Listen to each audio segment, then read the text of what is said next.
Hello friends, હું છું રૂપલ અને સાંભળો મારી આજની સ્ટોરી। પહેલાંના જમાનામાં ચારણો ઘોડાની સોદાગરી કરતા 8-10 મહિના દેશાવર ખેડી ચોમાસું ઘરને આંગણે ગાળતા। કંકુ વળની ચારણીઓ દુજાણા વાજાણા રાખીને ઘરનો વહેવાર ચલાવતી।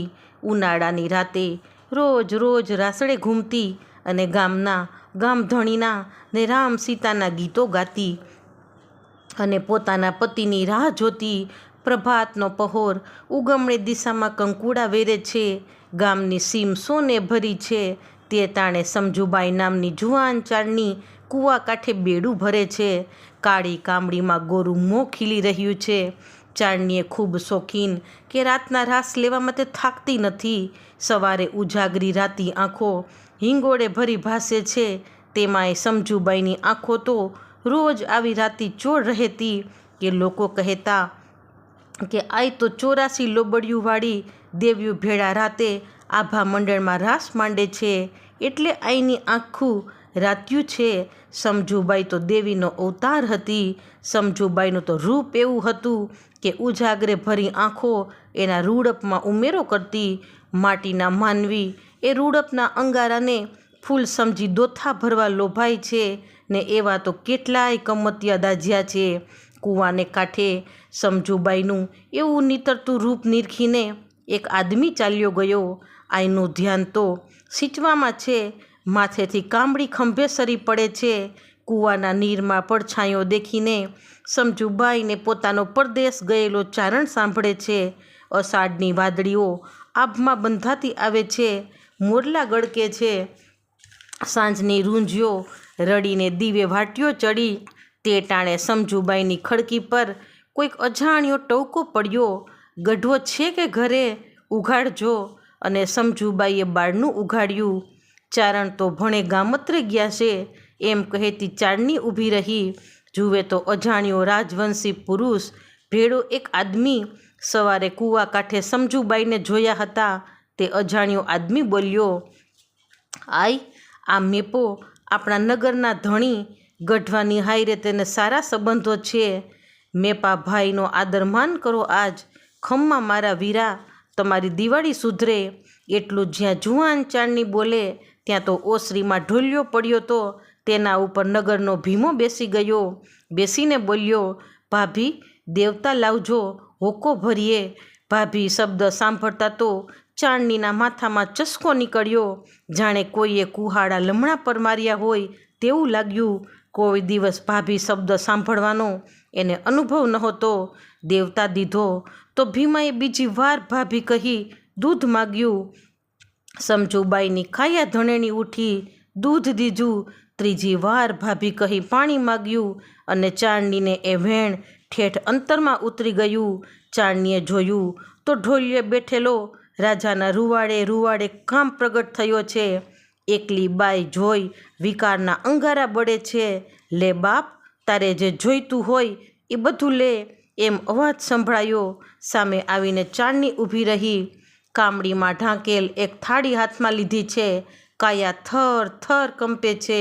લે ઝટ લે, એમ કહી ફરી ત્રાડ પાડી અને સમજુબાઈનું રૂપ જોઈને રાજા ડરી ગયો અને ચમકીને બોલ્યો, શું તારે જોઈતું તું ને એ બધું, કહીને સમજુબાઈએ થાળી ઉઘાડી।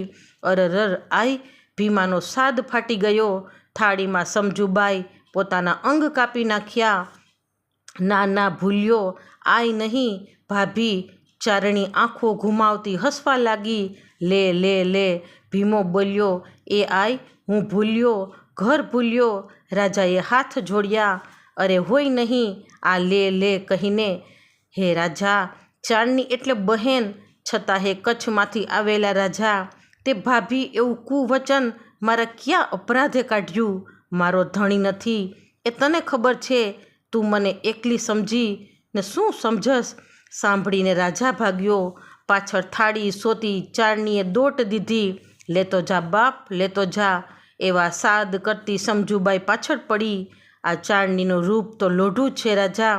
ભીમો ઘોડો દોડાવીએ જાય છે અને નગરમાં સંતાઈ જાય છે, પાછળ ચારણી પડી છે।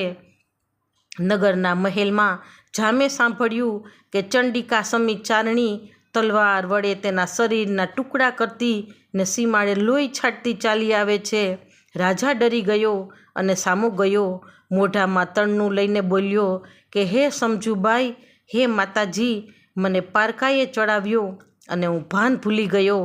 હવે ક્ષમા કરો માં, મારાથી મોટી ભૂલ થઈ ગઈ છે.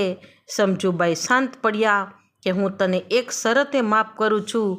એક વાત ધ્યાન રાખજે, આ તારા મહેલની દક્ષિણ બાજુની બારી ક્યારેય ખોલતો નહીં. આ વાતને 8-10 વર્ષ વીતી ગયા. ભીમા રાજાએ ફરી વાર લગ્ન કર્યા. પોતાના નવા રાણીની સાથે મહેલમાં બેઠા છે. રાણીએ પૂછ્યું, હે દરબાર, દક્ષિણ બાજુથી દરિયાના પવનની લહેરો આવે છે, રળિયામણા દેખાવો જોવાય છે, છતાંય બારી શા માટે બંધ રાખવાની? ભીમો રાજા પોતાની નબળી વાત તો રાણીને ન કરી, પણ એટલું કહ્યું કે ત્યાં એક ચારણી બળીને મરી છે, એની મનાઈ છે. કેટલો વખત થયો?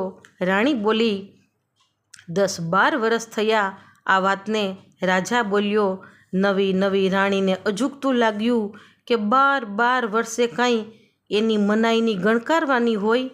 રાણીના ખૂબ આગ્રહથી એ બંધ બારીની ઈંટો હટાવી કાઢવામાં આવી.